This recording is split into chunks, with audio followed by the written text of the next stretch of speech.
अनुशासन ही तुम्हारी ताकत है। सुबह जल्दी उठो, मन को मजबूत करो, हर घंटे को योजना से भरो। अगर तुम्हारा हर पल उद्देश्य से भरा है तो भटकाव तुम्हें छू भी नहीं पाएगा। गलतियां तुम्हें तोड़ने नहीं, तुम्हें आगे बढ़ाने आई हैं। जब भी कमजोरी ने तुम्हें घेरा, उससे सीखो और इतना मजबूत बनो कि वही गलती दोबारा ना हो। ब्रह्मचर्य तुम्हें अडिग इच्छा शक्ति का दैत्य बना देगा। सुबह 4 बजे उठना, मुश्किल काम पूरे करना, लक्ष्य पर अटल रहना, ये सब तुम्हारी आदत बन जाएगी। हर दिन तुम खुद को पिछले दिन से बेहतर साबित करोगे। तुम्हारा अनुशासन ही तुम्हारी सबसे बड़ी विरासत है।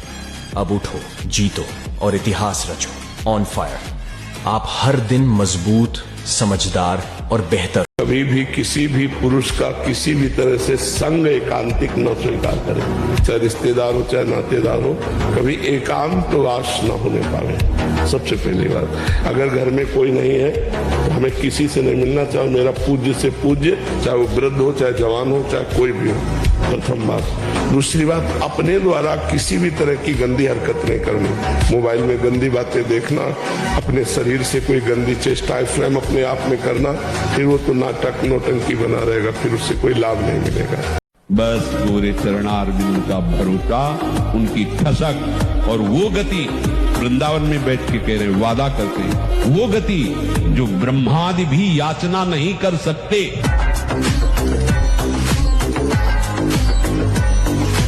जीना। अगर आप शुद्ध ब्रह्मचर्य रहना चाहते, स्वप्न दोष से निपटना चाहते, तत्काल व्यायाम कीजिए।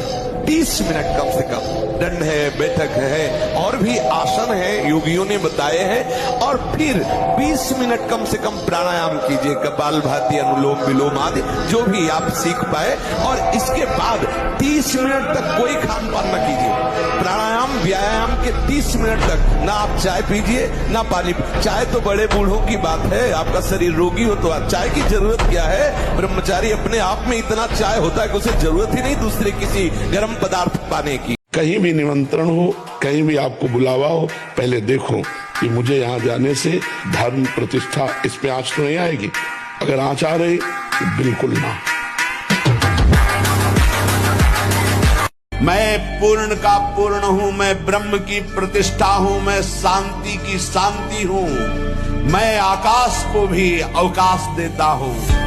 जिस समय तू मेरा नाम लेकर आंखों से आंसू बहाते हुए पुकारेगा, तेरे अंदर आनंद का समुद्र उफनाएगा और मैं तुझे छाती से लगाए हूँ। मेरे सिवा जगत में जो कुछ दिखाई दे रहा है ये नहीं है, मैं ही हूँ। कि अगर साहब का विधान है तो हम चाहे लाखों व्यवस्था कर ले, वो विधान होगा। अगर साहब का विधान नहीं है तो चाहे लाखों विरोधियों कुछ नहीं कर सकते। ये तो कौन नाम जब बचा रहा है आपको, नहीं तो मिट्टी में मिला दे। ऐसे ऐसे प्रारब्ध है कि धज्जियां उड़ा दे।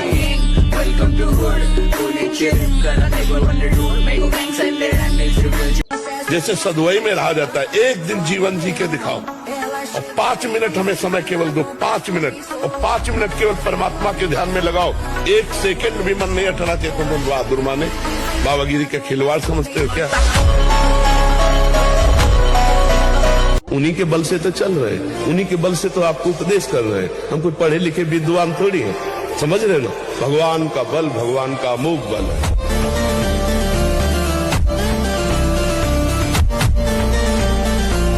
अरे काहे तो बच्चा परेशान होता है?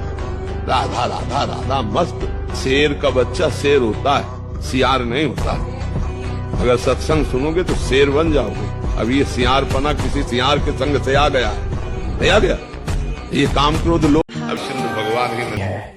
राधा राधा उच्चारण करो और श्वास छूट जाए और भगवत प्राप्ति ना हो तो बात हमारी। नाम जब करते हुए अपने घर में बैठे हो, सारे रहना है, बहुत संभालना है। 3 वाणी से हमको कभी भी ब्रह्मचर्यहीनता वाली बातें नहीं, किसी भी तरह से अश्लील बात, गंदी बात वाणी से नहीं।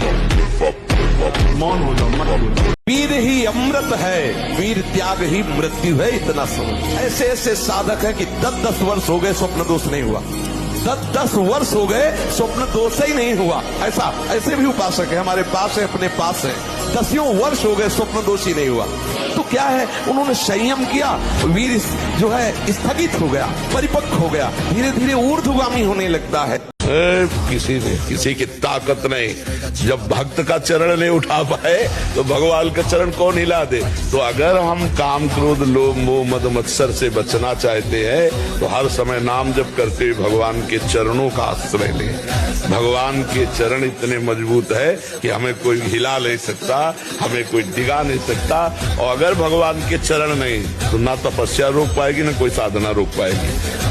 हनुमान जी महाराज ने फल खाए, गौ माता का दूध पिया, अपने ब्रह्मचर्य चरित्र के बल से बड़े बड़े राक्षसों को पटक दिया। उन्होंने तो कोई अंडे मांस नहीं खाए, कोई डिब्बा नहीं खाए। राम भगवान का जीवन पढ़िए, कृष्ण भगवान का, ऋषि देव दयानंद का, जिन्होंने 18 बार जहर पिया अपने ब्रह्मचर्य चरित्र के बल से, 18 बार। आज कोई एक बार भी नहीं पी सकता। स्वामी विवेकानंद का जीवन पढ़िए, राममूर्ति पहलवान का जीवन पढ़िए, जो 10,000 दंड बैठक प्रतिदिन मारते थे, गामा पहलवान को जिन्होंने पछाड़ दिया था, 18 बार के विश्व विजेता गामा पहलवान। तो ब्रह्मचर्य में कितनी शक्ति है। और मैं प्रतिदिन 5,000 सपाटे लगाता हूँ, मेरे हाथ देख सकते हो आप। कोई डिब्बा नहीं, मांस नहीं, पाउडर नहीं, अंडा नहीं, और खुला चैलेंज देता हूँ क्योंकि हनुमान जी महाराज की कृपा है, विशेष गौ माता की कृपा है।